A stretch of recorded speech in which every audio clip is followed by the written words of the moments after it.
Well, a lot of people get frustrated when they don't see drastic changes sa weighing scale. So for today's vlog, pag-uusapan natin kung paano and bakit and what is the reason behind this scene. Even after putting so much effort sa gym, but still, it's not working that way.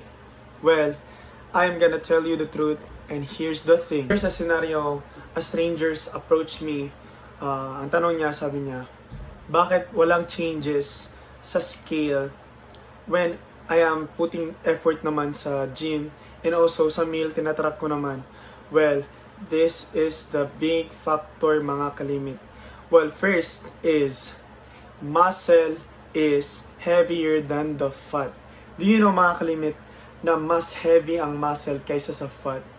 Yes, totoo yan. Number one factor mga kalimit, you're losing fat while gaining muscle. Instead of checking the weighing scale first, well, check your photos. Check your body composition. So, you don't know. Kasi nga, binibase mo lang sa weighing scale lahat. So, hindi naman nagtitel ng story, all the story yung weighing scale. So, look at your forearms, look at your face, look at your chest, look at your midsection, look at your lower body. Tignan mo kung ano yung changes.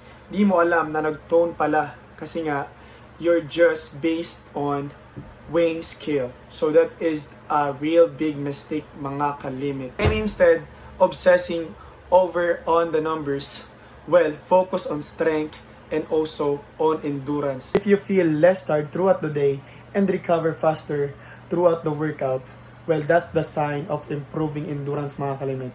So, there's an improvement and also improving sa strength. Yung weight na 5 kg na karga-karga mo, ngayon ay naging 6 kg na. Well, that is an improved strength mga kalimit. Results takes time and you don't have to be in a hurry because hindi naman yan labuyo na epekto agad kapag kinain mo aangang agad.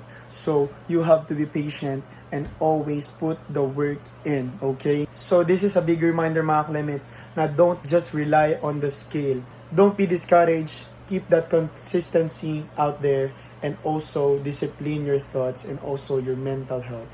And let's get better all the way. Let's go!